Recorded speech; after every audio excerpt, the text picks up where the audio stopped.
అందుకని మీరు భయపడాల్సిన పని లేదు. అంత మాత్రం కాదు బిడ్డరా, ఇంకొక విషయాన్ని నేను మీకు జ్ఞాపకం చేయాలనుకుంటున్నాను. కనుక ఈ విషయాలు మీరందరూ కూడా గుర్తుపెట్టుకొని ఒక చివరిగా మీకు ఒక సలహా ఇచ్చి నేను ముగిస్తాను.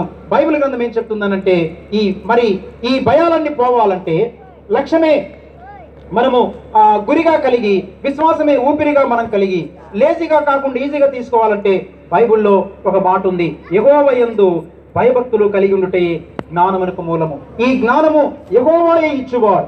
ఈ జ్ఞానము ఇచ్చేది యెహోవా దగ్గర ఉంది. కనుక ఇందాక ఒక టీచర్ గారు చెప్పారు, మనం దేవుణ్ణి అడిగినప్పుడు, దేవునికి ప్రార్థన చేసినప్పుడు ఆయన ఏం చేస్తారు చెప్పండి? ఆ సమస్తమైన బుద్ధి జ్ఞానముల సర్వ సంపదలు నాయందు గుప్తములై ఉన్నవి. మీ జ్ఞానం కావాలా, బుద్ధి కావాలా, సర్వ సంపదలు ఆయనలో ఉన్నాయి. కనుక మీకు కావాలంటే ఆయనను అడగండి. జ్ఞానం ఇచ్చేవాడు యెహోవాయే. అందుకని దేవునిలో జ్ఞానం ఉంది. మరి ఈ జ్ఞానాన్ని సంపాదించుకోవాలంటే ఏం చేయాలి? ఆయన యందు భయభక్తులు కలిగి మనం జీవించాలి. ఆయన యందు భయభక్తులు కలిగి జీవించాలి.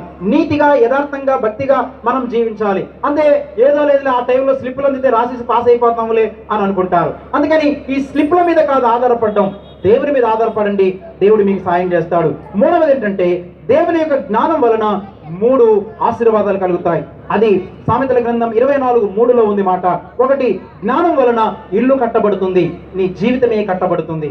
అంటే యవనస్తుడా, నీ భవిష్యత్తు కట్టబడాలంటే, నీవు ఉన్నతమైన స్థితికి ఎదగాలి అంటే దేవుని జ్ఞానం వలన అది కలుగుతుంది. లోక సంబంధమైన జ్ఞానం కాదు.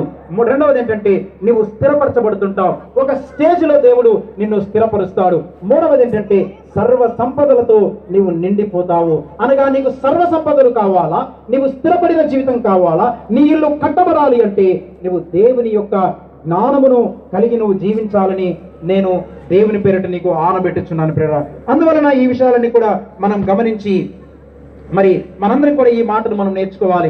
ఒక చిన్న ఉపమానం, అంటే ఒక చిన్న మాటను మీకు చెప్పి, ఏపీజే అబ్దుల్ కలాం ఆయన ద వింగ్స్ ఆఫ్ ఫైర్ అనేటువంటి బుక్ లో రాసినటువంటి ఒక మాట మీకు చెప్పి నేను ముగిస్తాను ప్రేరణ. ఆయన ఏం రాశాడంటే, చాలా జాగ్రత్త వినాలి. అన్ని రోజులకు ఒక్కలాగానే సంసిద్ధుడిగా ఉండు. అన్ని రోజులకి, కాలేజీలో చదువుతున్నన్ని రోజులు, పరీక్షలు రాస్తున్నప్పుడు, పరీక్షలకు ముందు, అయిపోయిన తర్వాత కూడా అన్ని రోజులకి, కష్టాలు వచ్చినా, శ్రమలు వచ్చినా, దుఃఖం వచ్చినా అన్ని రోజులకు ఒకేలాగా సంసిద్ధుడిగా ఉండు. ఎలా ఉండాలంటున్నాడు తెలుసా? చాలా జాగ్రత్త వినాలి. అంటే కొంతమంది యవనస్తులకు, పిల్లలకు ఇది తెలియకపోవచ్చు. అందువల్ల మీకు ముందు ఎక్స్ప్లెయిన్ చేస్తాను, వినండి.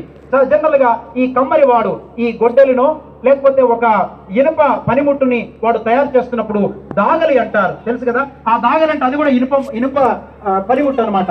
ఆ ఇనుప ముక్కని ఇలా దాగలుగా పెట్టి దీని మీద ఏం చేస్తాడంటే, ఈ దాగలిగా పెట్టి, ఇది చాలా ఫ్లాట్ గా ఉంటుంది, దీని మీద వాడు ఈ ఒక ఇనుప కడ్డీని బాగా ఎర్రగా కాల్చి దీని మీద పెట్టి సుత్తి తీసుకొని గట్టిగా కొడుతుంటాడు. దీన్ని సమ్మెట్ అంటారు, దీన్ని దాగలంటారు. ఈ మధ్యలో నలిగిపోయేది ఇనుప ముక్క.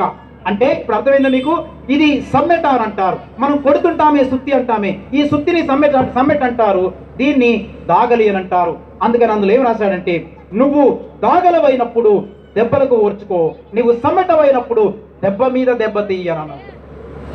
అర్థమైందా? నీవు దాగలమైనప్పుడు అంటే ఒకవేళ కొన్నిసార్లు ఫెయిల్ అయినావా, కంగారు పడద్దు. చాలా మంది ఎవరస్తులు ఏం చేస్తుంటారంటే, ఫెయిల్ అయిపోతే ఇక జీవితం అయిపోయింది అనుకుని, ఇక మాకు చనిపోవడమే మంచిది, అమ్మా నాన్న ఇక ఉండను, ఒక చున్ని బన్ని ఫ్యానుకు ఉన్ని ఉరి వేసేసుకొని చనిపోతున్నాను, మీరు నా గురించి ఏం ఆలోచించదు. ప్రియులారా, చాలా తొందరపాటు నిర్ణయం వల్ల చాలా మంది యవనస్తులు చనిపోతున్నారు. చాలా మంది నిరాశపడుతున్నారు. నన్ను చెప్పనివ్వండి, ఎందుకు నిరాశపడుతున్నావు తెలుసా?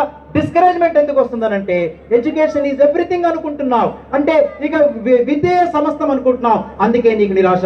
డిస్కరేజ్మెంట్ పోవాలంటే, education is not everything in your life. ఏమండి, job is not everything in your life, and your marriage is not everything in your life, your talent is not everything in your life, and Christ is everything in your life. Hallelujah. అందుకే నీకు education సమస్తం అనుకుంటున్నావు, అది pass అవ్వకపోతే నువ్వు నిరాశపడిపోతున్నావు. Marriage సమస్తం అనుకుంటున్నావు, పెళ్లి కాకపోతే నిరాశపడిపోతున్నావు. జాబ్ సమస్తం అనుకున్నావు, ఉద్యోగం రాకపోతే యవనస్తులు నిరాశపడిపోతున్నారు. మంచి జీతము సమస్తం అనుకున్నావు, ఆ జీతం రాకపోతే నిరాశపడుతున్నావు. కానీ బైబిల్ ఏమంటుందనంటే, ప్రియులారా, మనుషుడు రొట్టె వలన మాత్రమే కాదు, ఉద్యోగాన్ని బట్టి మాత్రం జీవించడు. మనుషుడు ఏమండి, శాలరీని బట్టి మాత్రమే జీవించడు. మనుషుడు ఎడ్యుకేషన్ బట్టి మాత్రమే జీవించడు, పెళ్లిని బట్టే జీవించడు. నా నోట నుండి వచ్చు ప్రతి మాట వలన జీవిస్తుంటాడు. దేవునికి స్తోత్రం కలుగునుగాక. నీవు దేవుని వాక్యాన్ని చదివి వాక్యాన్ని మనసులో ఉంచుకుంటే ఆ మాట నిన్ను బ్రతికిస్తుంది, ఆ మాట నీకు భోజనం పెడుతుంది, ఆ మాట నీకు ఉద్యోగాన్ని ఇస్తుంది, ఆ మాట నిన్ను గొప్పవానిగా చేస్తుంది, ఆ మాట నిన్ను రాజుల ఎదుట నిలబడగలిగేటట్టు చేస్తుంది, దేశానికి ఆశీర్వాదాన్ని తీసుకొని వస్తుంది. దేవునికి స్తోత్రం కలుగును గాక. హల్లెలూయా, హల్లెలూయా. చివరిగా ఈ ఒకటి అంటున్నాను, అయిపోతుంది అనుకుంటున్నాను, కానీ ఇక అయిపోయింది. లాస్ట్ చిన్న కవిత చదివి నేను ముగిస్తాను ప్రేడ. మా స్నేహితుడు ఒక రాసిన కవితని మీకు చదువుతాను. పాత గురుతుల పీక నొక్కేయి, తీపి కళలను పాతి పెట్టాయి. ఈ పాత గుర్తులు చదువుతుంటే అన్ని జ్ఞాపకాలు వస్తున్నాయి అనుకో, వాటిని ఏం చేయాలంటే పాత గురుతుల పీక నొక్కేయి, తీపి కళలను పాతి పెట్టాయి, ఊహలన్నీ ఉట్టిపైకి, మాటలన్నీ మట్టిలోకి, గట్టిగా మరి నెట్టివేయి, వట్టివేయనని కొట్టివేయి, పట్టపగలే చీకటి నిన్ను వెక్కిరించిన వేళలో, నిండు వెన్నెల గండమై నీ గుండె చీల్చిన బాధలో, సృష్టికర్తను తలుచుకో, దృష్టి తనపై నిలుపుకో, వెనుక వాటిని మరిచిపో, ముందుకు నడిచిపో. దేవుడు మిమ్మల్ని సమృద్ధిగా దీవించునుగా. తల్లు ఉంచి చిన్న ప్రార్థన చేసుకున్నాం ప్రభా. ఒక్క నిమిషం మనందరం కూడా తల్లు ఉంచి చిన్న ప్రార్థన చేసుకున్నాం. ప్రభా, మమ్మల్ని కనికరించండి ప్రభా.